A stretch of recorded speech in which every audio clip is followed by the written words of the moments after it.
Shemai. Today we're going to have a look at a plant that everybody knows, probably one of the first plants as a child you ever learn, and that's the nettle, or Urtica, dioica, or in Welsh, dynaint.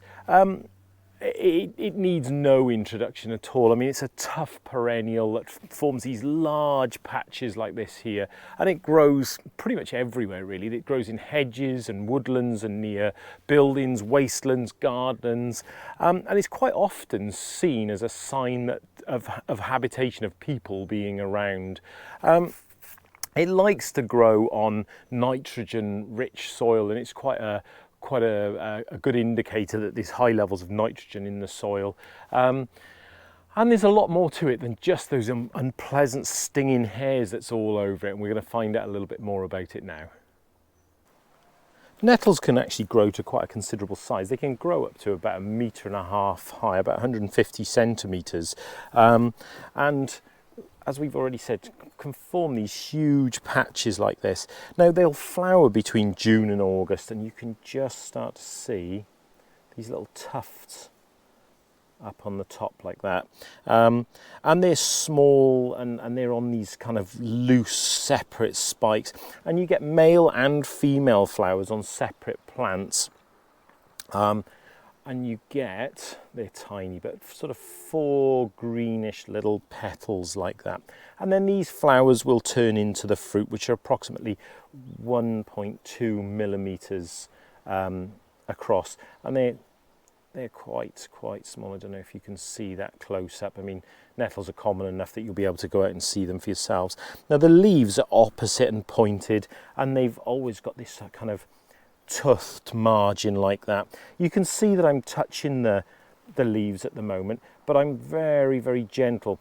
Now nettles, as long as you're either gentle or quite rough with them, you can avoid being stung. The roots of the nettles, they'll spread by trailing across under the ground like that, and they're obvious to see against other plants because they're like a yellowy kind of colour.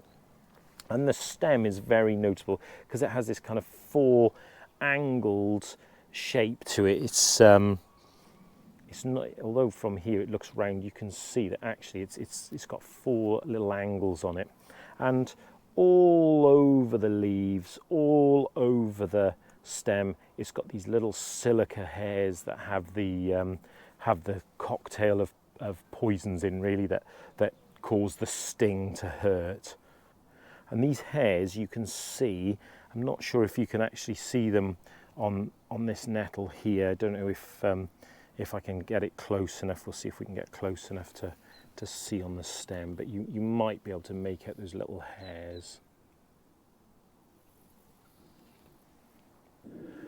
So nettles support an enormous number of different organisms, and it's everything from fungi through to the caterpillars of moths and butterflies. And the butterflies are the small tortoiseshell, the peacock, the red admiral, and they also support aphids, which in turn then ladybirds will come and feed on the aphids. So you can see how they're an important part of the food chain.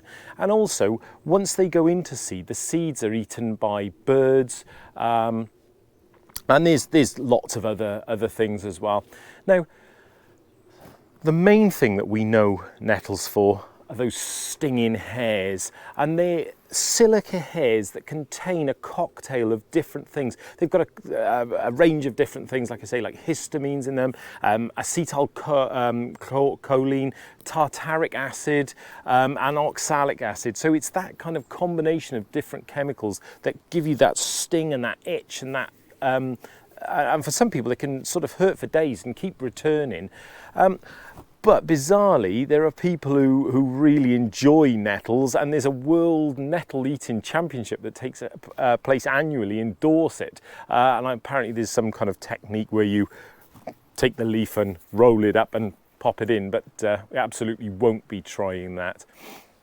Now, they are very good as a medication, and you can find loads and loads of information about how they're used as medicines, and it goes back a long way, and they're a really rich source of vitamin C. So in the old days they would be used to help to treat scurvy, and these days they're used for to treat rheumatism and sciatica. Now, some years ago I suffered terribly with my back and had sciatic pain going down my leg, and actually it was so desperate that I couldn't get any relief, and I did actually try stroking the area with Nettles, and I think probably the stings took my mind off the sciatic pain, but I can't say it had any long-term benefits.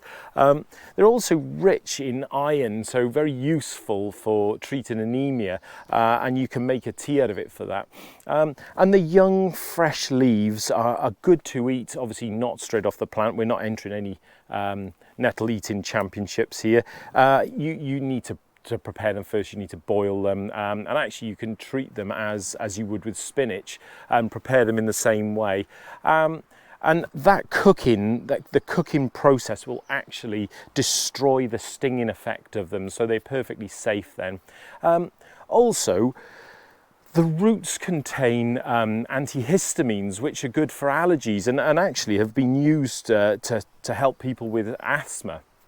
Now, like I say, because it's good to eat and it is rich in iron and vitamin C, it is used for lots of things. Like I say, you can make tea with it, you can make nettle soup. That's probably the one that most people know and have heard about. And although people have heard about nettle soup, not many people have actually attempted to make it or try it. The seeds as well. Well, after this has flowered, the seeds can also be eaten, and they can be sort of collected and dried and roasted and used almost like sesame seeds. Also, and we'll perhaps look at this again in a separate video, the fibres from the nettle plant have been used for a long time to make really good and strong ropes and nets and a cloth similar to linen. It makes papers, you can make dye from it, and also you can make what they call green manure. So it's like a fertilizer from your garden, and I'll be honest, that also comes with a little bit of a health warning. We did it a few years ago, and we soaked a load of nettles in water, and all the goodness sort of went into the water, and then we used that nettle kind of soup as a fertilizer in the watering can, but it absolutely stunk, and the neighbours weren't massively impressed that we'd sort of made a terrible stink around where we were living at the time. There's lots and lots of myths and legends and lore associated with nettles, so I'll just touch upon a few. I mean, there's the saying to grasp the nettle, which means to take hold of a very difficult situation and not shy away from it. And that's exactly from that point, that to grasp the nettle, you know it's going to sting and it's going to hurt, but sometimes you just got to do it. With regard to the sort of lore with it, it was said that healers could cure a fever by pulling a nettle up by its roots while saying the patient's name and the name of that patient's parents. Also, a nettle could be thrown onto a fire to help avert a thunderstorm, so it would stop a thunderstorm coming. And it was well known that it would protect against evil and witchcraft.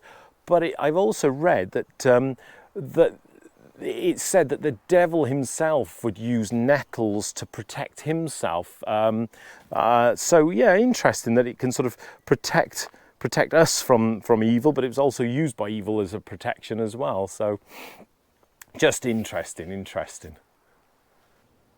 So there we go. Nettles.